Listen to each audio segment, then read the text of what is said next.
Medina में उस दिन एक अजीब सी खामोशी छाई हुई थी, जैसे प्रकृति भी गम में डूबी हो। प्यारे नबी सल्लल्लाहु अलैहि वसल्लम की बीमारी की खबर चारों तरफ फैल चुकी थी। हजरत फातिमा रजियल्लाहु अन्हा दौड़ती हुई रसूलुल्लाह सल्लल्लाहु अलैहि वसल्लम के घर की तरफ जा रही थी। उस दिन आसमान का चांद भी जैसे फीका पड़ गया था। सहाबाए किराम बैठे हुए थे, किसी की आंखों में आंसू थे, किसी का दिल पत्थर की तरह बोझिल हो चुका था। कोई कुछ बोल नहीं रहा था, बस खामोशी से सिसकियां लेकर रो रहे थे। इधर मोहम्मद रसूलुल्लाह सल्लल्लाहु अलैहि वसल्लम बीमार हालत में अपने घर में मौजूद थे। पास हजरत फातिमा रजियल्लाहु अन्हा और अम्मी जान आयशा रजियल्लाहु अन्हा मौजूद थीं। तब नबी करीम सल्लल्लाहु अलैहि वसल्लम ने फरमाया, ए आयशा, अबू बकर को खबर दो। लेकिन वो इत्तला देने से पहले ही कमरे में दाखिल हो गए। तब नबी करीम सल्लल्लाहु अलैहि वसल्लम ने फरमाया, ए अबू बकर, मैं तुम्हारे पास एक अमानत छोड़ के जा रहा हूं, तुम मेरे सहाबा का ख्याल रखना। ये बातें हो ही रही थीं कि अचानक घर का माहौल बदल गया। एक अजीब नूर घर के आसपास फैलने लगा। हजरत आयशा रजियल्लाहु अन्हा हैरान होकर इधर उधर देखने लगी। घर के बाहर एक हसीन व जमील शख्सियत खड़ी थी। नबी करीम सल्लल्लाहु अलैहि वसल्लम ने फरमाया, दरवाजे के बाहर कौन खड़ा है? ए फातिमा, दरवाजा खोलो। हजरत फातिमा रजियल्लाहु अन्हा ने कहा, या रसूलुल्लाह, मैं उन्हें पहचान नहीं रही, वो एक बेहद हसीन व जमील शख्स हैं। तब रसूलुल्लाह सल्लल्लाहु अलैहि वसल्लम ने फरमाया, तुम उन्हें कैसे पहचानोगी? वो एक ऐसी खूबसूरत हस्ती हैं जो जहां जाते हैं कभी खाली हाथ वापस नहीं आते। वो और कोई नहीं बल्कि हजरत अजराइल फरिश्ता हैं। ये सुनते ही हजरत फातिमा रजियल्लाहु अन्हा की आंखों से आंसू बहने लगे। फिर हजरत अजराइल अलैहिस्सलाम ने सलाम करके घर में दाखिल होने की इजाजत मांगी और कहा, अस्सलामु अलैक या रसूलुल्लाह, या रहमत लिल आलमीन। अल्लाह रब्बुल आलमीन ने आपको सलाम भेजा है। अल्लाह ताला ने मुझे आपके पास भेजा है। या रसूलुल्लाह, अगर आप इजाजत दें तो ही रूह कब्ज करूंगा, वरना वापस चला जाऊंगा। आप जितने दिन चाहें इस दुनिया में रह सकते हैं। तब नबी करीम सल्लल्लाहु अलैहि वसल्लम ने फरमाया, ए अजराइल अलैहिस्सलाम, मेरा तो अल्लाह से एक बात कहना बाकी है। अजराइल ने पूछा, या रसूलुल्लाह, कौन सी बात बाकी है? तब रसूलुल्लाह सल्लल्लाहु अलैहि वसल्लम ने फरमाया, मेरा भाई जिब्राइल कहां है? मैं उससे मुलाकात करना चाहता हूं। उस वक्त हजरत जिब्राइल अलैहिस्सलाम पहले आसमान पर थे। ये सुनते ही फौरन रसूलुल्लाह सल्लल्लाहु अलैहि वसल्लम के घर में दाखिल हो गए। कमरे के अंदर एक गैर फानी नूर की रोशनी फैल गई। उस नूर के बीच में हजरत जिब्राइल अलैहिस्सलाम खड़े थे। उन्होंने फरमाया, या रसूलुल्लाह, ए अल्लाह के पैगंबर, आप क्यों रो रहे हैं? मोहम्मद रसूलुल्लाह सल्लल्लाहु अलैहि वसल्लम ने फरमाया, ए भाई जिब्राइल, मैं इसलिए रो रहा हूं कि जब मैं इस दुनिया से चला जाऊंगा, मेरे गुनहगार उम्मतियों का क्या होगा? तुम मेरे रब से यह बात जाकर मालूम करो। यह सुनकर हजरत जिब्राइल अलैहिस्सलाम फौरन अल्लाह के अर्श की तरफ रवाना हो गए। अल्लाह रब्बुल आलमीन सब कुछ जानते थे, उसके बावजूद अजीम रब्बुल आलमीन ने हजरत जिब्राइल अलैहिस्सलाम से पूछा, ए जिब्राइल, तुम क्यों रो रहे हो? जिब्राइल अलैहिस्सलाम ने अर्ज किया, ए मेरे अजीम रब, ए अल्लाह रब्बुल आलमीन, मैं तो आपके प्यारे हबीब, प्यारे रसूल के लिए रो रहा हूं और आपके प्यारे रसूल अपने गुनहगार उम्मतियों के लिए रो रहे हैं। तब अल्लाह रब्बुल आलमीन ने फरमाया, ए जिब्राइल, जाओ, ये खुशखबरी दे दो कि उन्हें किसी बात की फिक्र करने की जरूरत नहीं। मेरे प्यारे हबीब अपनी उम्मत के लिए जिस तरह मोहब्बत और रहम करते हैं, अल्लाह अपने बंदों पर उससे भी ज्यादा मेहरबान है। क़यामत के दिन मेरे प्यारे हबीब जब तक खुश नहीं होंगे, तब तक उनकी उम्मत के गुनाह माफ होते रहेंगे और वे बगैर हिसाब के जन्नत में दाखिल होंगे। ये खुशखबरी मिलते ही हजरत जिब्राइल अलैहिस्सलाम निहायत तेजी के साथ रसूलुल्लाह के घर में दाखिल हुए। तब रसूलुल्लाह ने फरमाया, ए भाई जिब्राइल, अल्लाह रब्बुल आलमीन ने क्या फरमाया और तुम क्यों रो रहे हो? हजरत जिब्राइल अलैहिस्सलाम ने अर्ज किया, या रसूलुल्लाह, ए अल्लाह के पैगंबर, अल्लाह आपका इंतजार कर रहा है। अल्लाह ने आपको खुशखबरी दी है और मैं इसलिए रो रहा हूं कि आज के बाद मैं कभी वही अल्लाह का पैगाम लेकर नहीं आ सकूंगा। मैं इस दुनिया के बहुत से अंबिया किराम के पास वही लेकर आया, लेकिन सबसे ज्यादा बार तो आप ही के पास आया हूं। आज मेरा दिल बहुत बोझिल है। तब रसूलुल्लाह ने फरिश्ते को तसल्ली दी और फिर मोहम्मद रसूलुल्लाह ने हजरत अजराइल अलैहिस्सलाम को इजाजत दी। इस पर हजरत अजराइल फरिश्ते ने सबसे पहले अपना हाथ रसूलुल्लाह के सीना मुबारक पर रखा। तब नबी करीम ने फरमाया, ए भाई अजराइल, जान निकालने की जितनी तकलीफ है वो मुझे दे देना, मगर मेरी उम्मत को न देना। तब हजरत अजराइल ने कहा, या रसूलुल्लाह, आपको परेशान होने की जरूरत नहीं। आपकी उम्मत में जो सच्चे ईमान वाले होंगे उनकी रूह इस तरह कब्ज की जाएगी जैसे एक बच्चा मां की गोद में दूध पीते पीते सो जाता है। यह सुनकर रसूलुल्लाह मुतमिन हो गए। फिर आहिस्ता आहिस्ता बहुत इज्जत व कहार के साथ यह अमल मुकम्मल हुआ और रसूलुल्लाह की रूह मुबारक अल्लाह के अर्श की तरफ ले जाई गई। हजरत फातिमा रजियल्लाहु अन्हा, अम्मी जान आयशा रजियल्लाहु अन्हा गोया खामोश, साकित, बेजुबान हो गई। फिर दुनिया रुक सी गई, मदीना की हवाएं थम सी गई, जमीन चंद लम्हों के लिए जैसे साकित हो गई। तमाम मखलूक रोने लगी। यह खबर बहुत जल्द पूरे मदीना में फैल गई। यह खबर सुनकर हर मुसलमान का दिल टूटकर रेजा रेजा हो गया। उनके दिल छलनी हो गए, जमीन उनके कदमों तले निकल गई। रहमत वाले नबी के आशिक, जिंदगी भर के साथी और जान निसार साहबा जो आपको अपनी जान से भी ज्यादा चाहते थे, वो इस खबर को सुनकर कई तो बेजुबान हो गए और कई बच्चों की तरह झारो कतार रोने लगे। एक सहाबी हजरत अब्दुल्लाह बिन अंस रजियल्लाहु अन्हु ये खबर सुनकर गम की शिद्दत से जान की बाजी हार गए। इधर हजरत बिलाल रजियल्लाहु अन्हु मस्जिद के एक कोने में बेतहाशा रोते हुए कह रहे थे, मैं अजान कैसे दूंगा? मेरी जबान कैसे लेगी उस नाम को जो आज हमारे दरमियान नहीं रहे? कोई उन्हें तसल्ली नहीं दे पा रहा था। फिर वो बेबस होकर पागलों की तरह इधर उधर भागने लगे।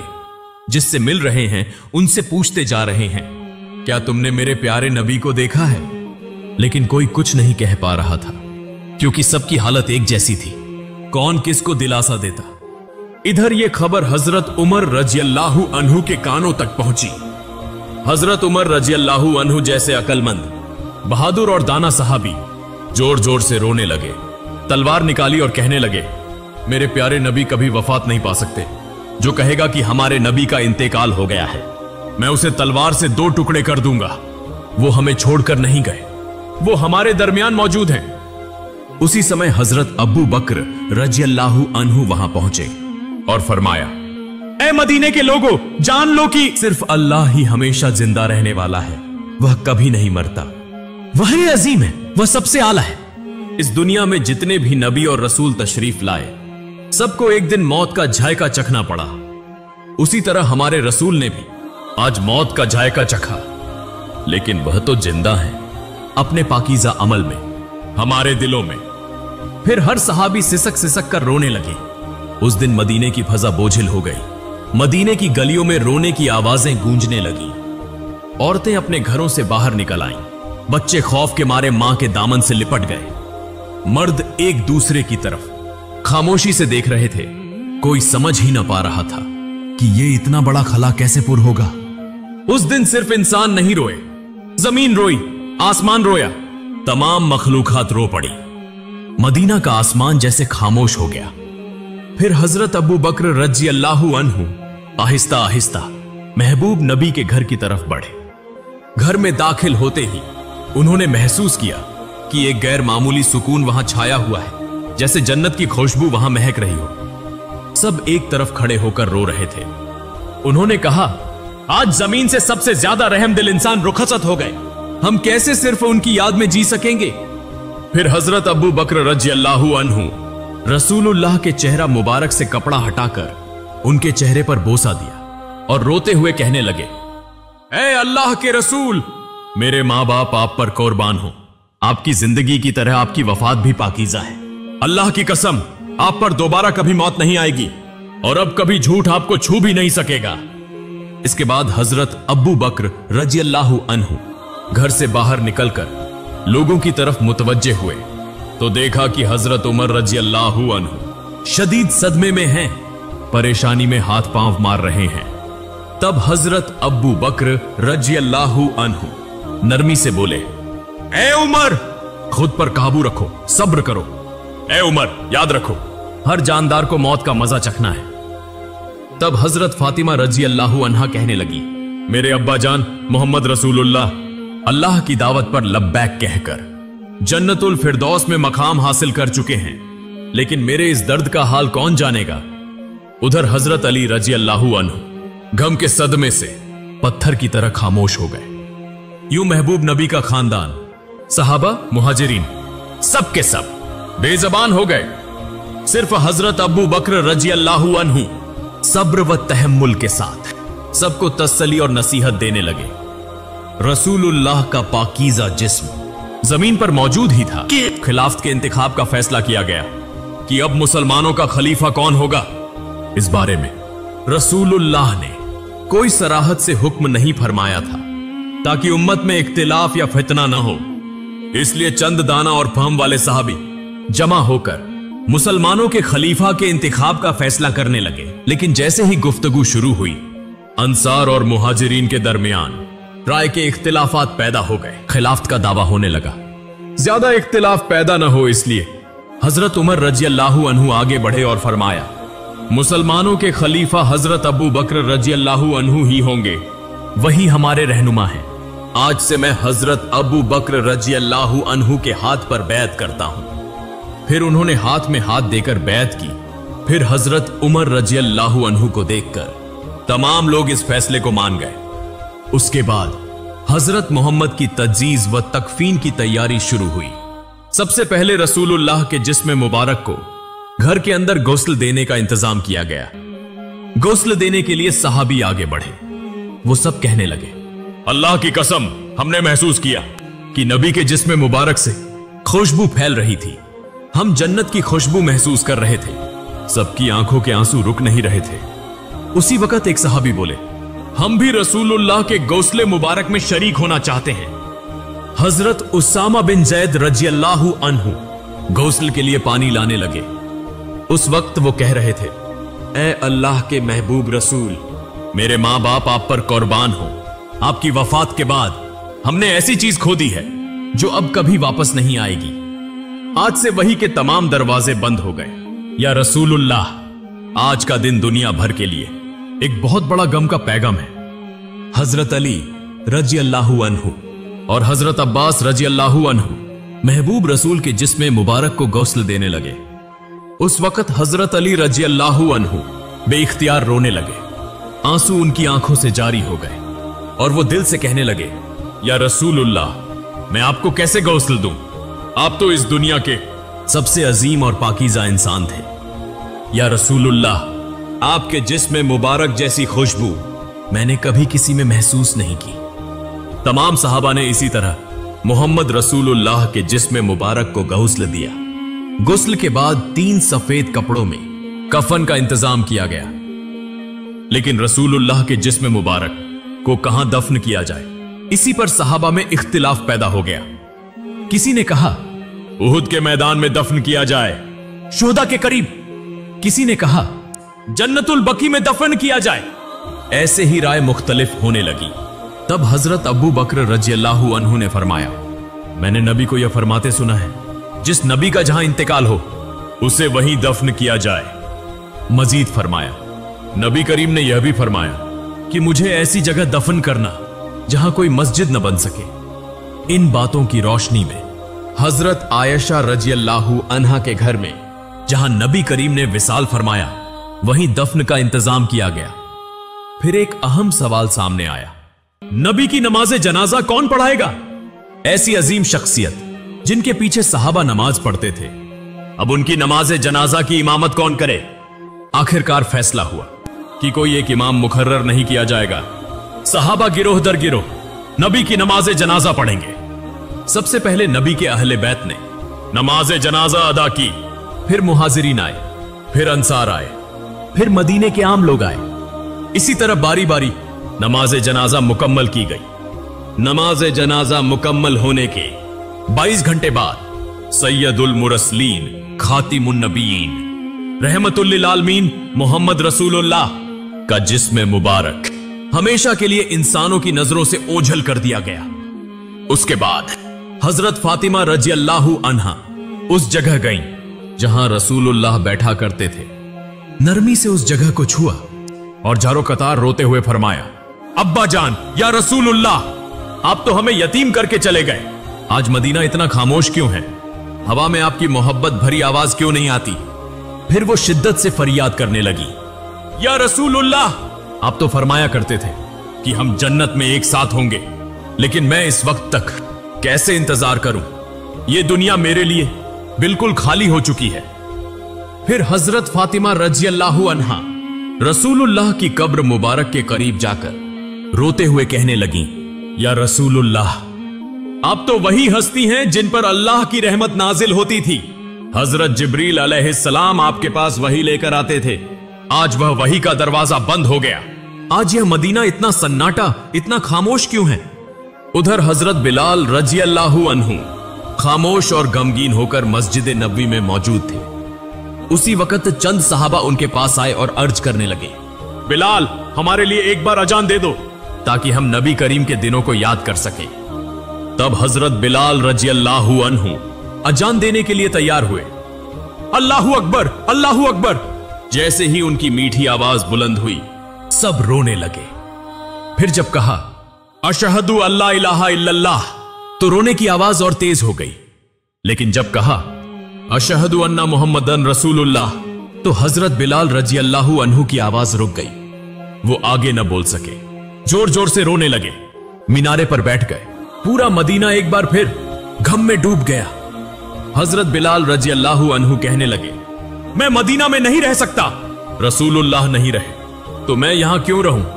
उसी दिन वो मदीना छोड़कर चले गए और फिर कभी अजान न दी सिवाय एक बार के। लेकिन हजरत उमर रज़ियल्लाहु अन्हु, जिन्हें सख्त दिल और बहादुर लीडर समझा जाता था, नबी की वफात के बाद वो भी टूट गए। वो सड़क के किनारे बैठे थे, अकेले अकेले कह रहे थे, जैसे ही रहमत के नबी की कब्र मुबारक की तरफ देखता हूं, मेरा सीना फटने लगता है।